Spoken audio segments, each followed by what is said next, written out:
অবশেষে জুলাই গণ অভ্যুত্থানের ঘোষণাপত্র দিতে ব্যর্থ হলো ছাত্ররা।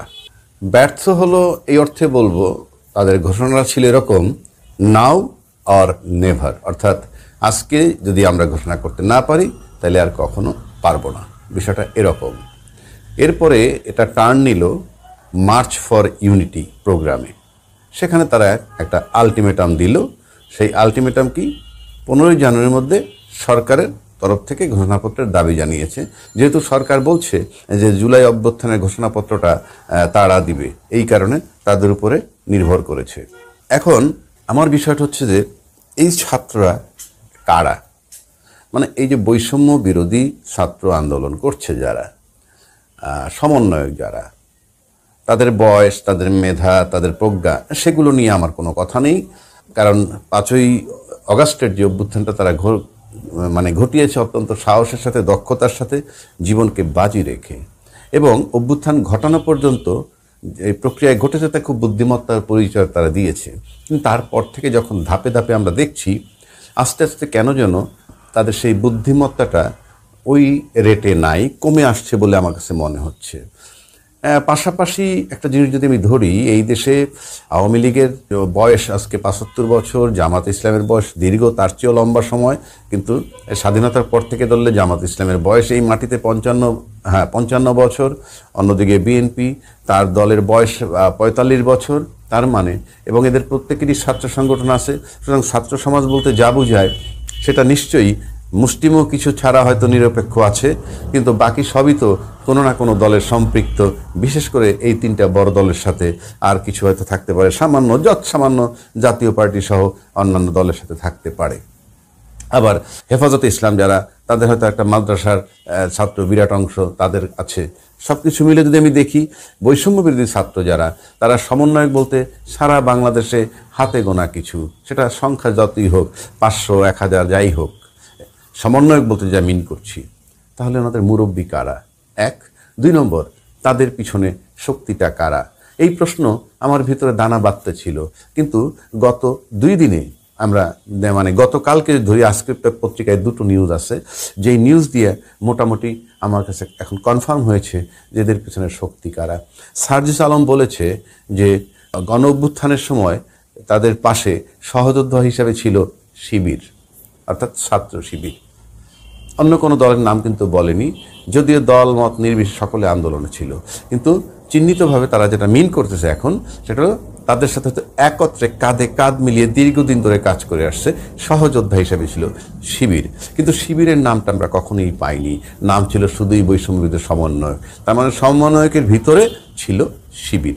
পাশাপাশি যদি আরেকটা দিক দেখি, ছাত্রদের শিক্ষা প্রতিষ্ঠান মেরামতের আরেকটা যুদ্ধ করতে হবে, এটা বলেছেন জামাত ইসলামের আমির শফিকুর রহমান, অর্থাৎ শিক্ষা প্রতিষ্ঠান মেরামতের। এখন আসেন, সমন্বয়ক বলতে আমি যে কয়জন বললাম, সামনে যারা সমন্বয়ক হিসাবে, পিছনে তো ছাত্র শিবির আছে, বুঝাই যায় সার্জিস আলমের কথায়। তাহলে ফ্রন্ট লাইনে যারা আছে, তার ভিতরে অন্যতম যারা আছেন, আমরা যাদের কিছু লোকের নাম জানি, হান্নান মাসুদ, তারপরে সার্জিস আলম, তারপরে জানি হাসনাত আবদুল্লাহ, এইভাবে আরও কিছু লোকের নাম জানি। এবং ওইদিকে এরাই সমন্বয়ক ছিল যারা এখন মন্ত্রী পরিষদে আছে, তাদের ভিতরে আছে আসিফ মাহমুদ, নাহিদ, তারপরে আছে মাহফুজ আলম।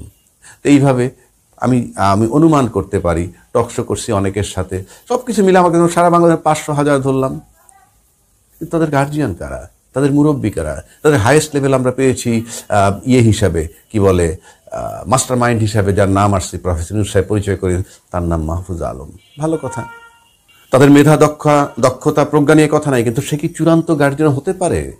তার সেই ক্যাপাসিটি কি এটা মিন করে? না, আমার কাছে মিন করে না। যেহেতু শিবিরের নাম আসছে যে সহযোদ্ধা হিসেবে ছিল, শিবিরের গার্জিয়ান কিন্তু জামাত, মাথায় রাখতে হবে। এবং গার্জিয়ানের কনসেন্ট ছাড়া শিবির তাদের পিছু ছিল বলে আমি মনে করি না, বিশ্বাসও করি না। পাশাপাশি যখন জামাতের আমির বলল ছাত্রদের শিক্ষা প্রতিষ্ঠান মেরামতের আরেকটা যুদ্ধ করতে হবে, তার মানে কি রাষ্ট্র মেরামত হয়ে গেছে? মানে যে কাজে নেমেছিল এতদিন, এর আগ পর্যন্ত, ওগুলো কি মেরামত হয়ে গেছে? নিশ্চয়ই না। বাট আমার প্রশ্ন হচ্ছে, ছাত্ররা কি ব্যবহার হচ্ছে কিনা, সমন্বয়করা? কেন বলছি, আমরা কিন্তু এই শিবির ট্যাগ কিন্তু ছাত্রদের সাথে পাইনি, শুধু ছাত্র সমন্বয়কদেরকেই পেয়েছি। ইতিমধ্যে কথা উঠেছে যে ছাত্র সমন্বয়ক যারা তারা প্রচুর টাকা পয়সা রোজগার করতেছে। ফর গডসে আমার কাছে কোনো উইটনেস নাই বা আমি নিজেও উইটনেস না, কিন্তু বলছে।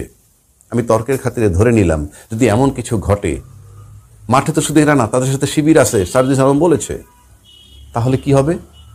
স্ক্যান্ডাল যদি হয় এবং সেটার খেসারত দিতে হইলে ওই সমন্বয়করা দিবে।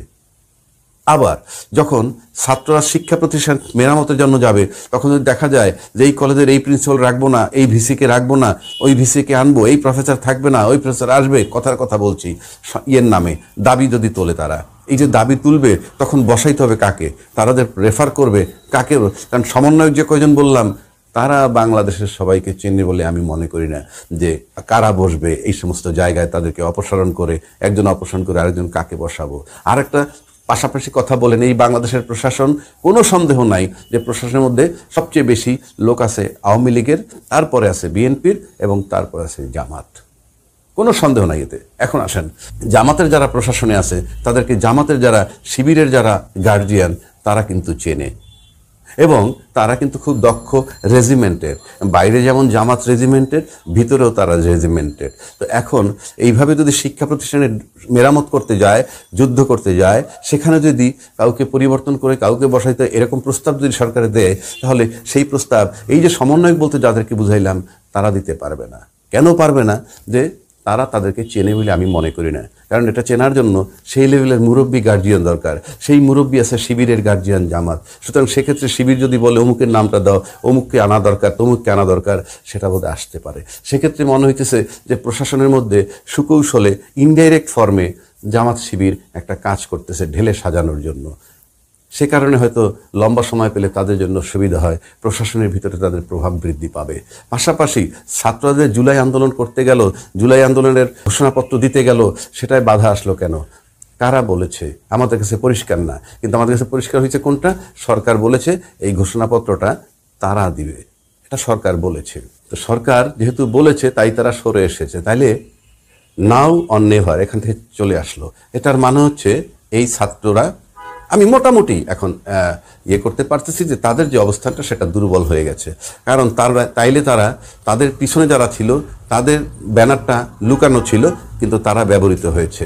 সুতরাং আজকে যদি তারা খুব বেশি হাইলাইট হয়ে যায়, অনেক বেশি বড় হয়ে যায়, তাহলে কিন্তু তাদের সাথে যারা আছে তাদের ওটা চিন্তার কারণ।